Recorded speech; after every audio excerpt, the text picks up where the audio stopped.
Hi, everybody. You know what? I've got my bestest buddy here, finally, Summer Chastant. Correct. Nice to see you, Tony. Nice to see you. And we bumped into each other yesterday, and I apologize for that because I really bumped you hard. But it was so nice to meet you before this. So now we have a history, I would say. Now, you are absolutely one of the busiest people I know because not only are you a producer, actress, a director, you're a shopping Sherpa. I know. I had to get groceries for the place I'm staying. I was a runner for the house. Yeah. They make the star do that. Yeah, I know. They're like, you don't have enough to do. Go run errands. You know, I know because you wear so many hats, and I do too. The question is, when do you stop paying dues? Oh, jeez, never. I don't think that ever ends. Now, you're here at Sundance. Are you networking, promoting a movie? I have a show. It's called Rage Room, and it's a pilot that is in the episodic category, and it's premiering at 7:15 p.m. this evening.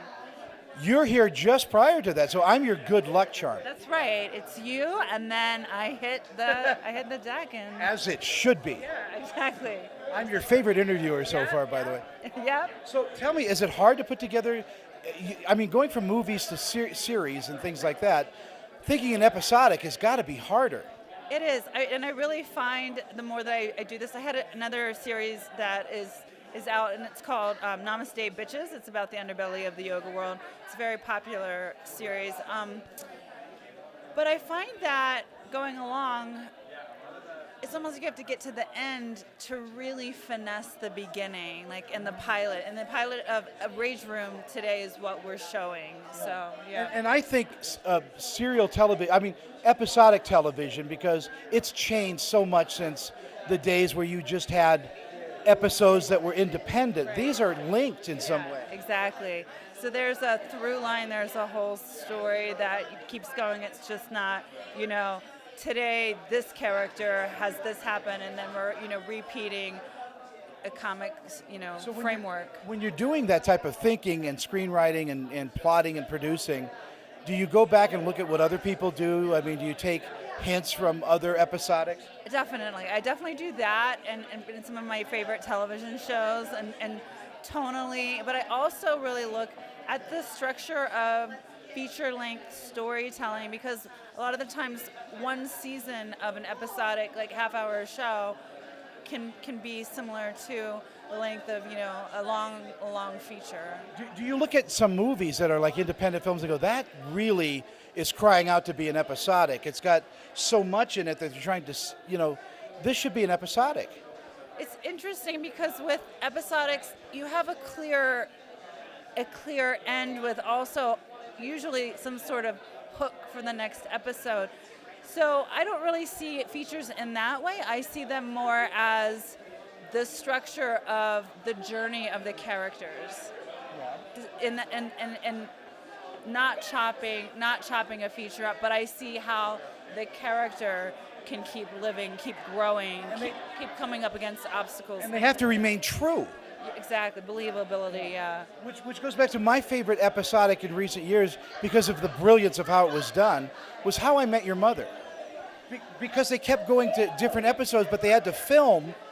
They had to know what they were doing next season to pull it off. And that's what some of the best shows do. They really, they have an idea of what the final episode is going to be, even from the pitch of the show, You have that mapping, and that's what makes it just makes you able to connect to the characters, because then they're consistent.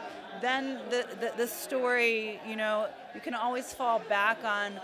I know, and of course, inevitably things will change as you go along, and there's chemistry between different actors that happens, or you want to introduce another plot element, but really, we fall in love with characters for their strengths and weaknesses, for their relatability, for our own strengths and weaknesses. But I find my best work is where I know the ending, and then I get there, and then I go back to the beginning, and then I'm like, oh, this is where it starts. But you're not doing anything new that way. I mean, that sounds revolutionary. Yeah. But mystery writers have done that for years. Exactly. That's exactly right. I'm a huge fan of mystery novels. I'm an avid reader. Like I would say, you were asking me about television shows and feature films. I read books mainly, for the best. I mean, not for the best. I don't want to poo-poo any of this that's going on, but like for the best storytelling. Well, but that is storytelling. That books are really visual in their hearts. Right. Because your mind is your theater. Exactly, and you're making up what the character, is to you, so you don't have it all put on you. So maybe I'm saying, don't watch Rage Room. Go read a book. Do I get to be in an episode of this someday? Yes. This is where it's going to be another show where I've like totally debunked my own career by saying, go back to book reading. Well, read to you. That could be a movie. Exactly. And I want to ask this because I know your personality a little bit. I really like you. I really like Summer. As a director, as a writer, let's talk to you as a writer. Comedy versus drama, which is harder? Well, I do the hard. What I believe is the hardest, but what I love so much is the one that walks the line, the dark comedy. Like, yeah, the really like. I'm laughing because I'm just uncomfortable because it's dramatic, it's intense, and not, it puts me in a position that I can see the dark side, and I know, I know, and everybody has that in their mind, but you put it out there, and it kind of, I find it very intriguing. That's that awkwardness of the moment. Like Curb Your Enthusiasm was great for that. Yeah. Yes, exactly. And what else are you working on? Because I know you're busy. Right. So I have 2 other pilots that are going around right now. That, like I said, my short, A Little Bit Pregnant, is I'm leaving this festival and I'm going to a few other festivals to premiere it. I'm actually,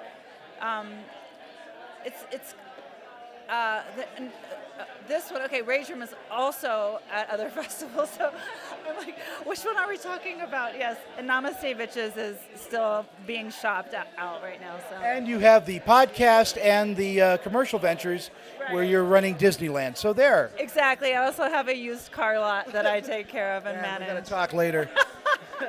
It is such a pleasure finally to sit and chat with you.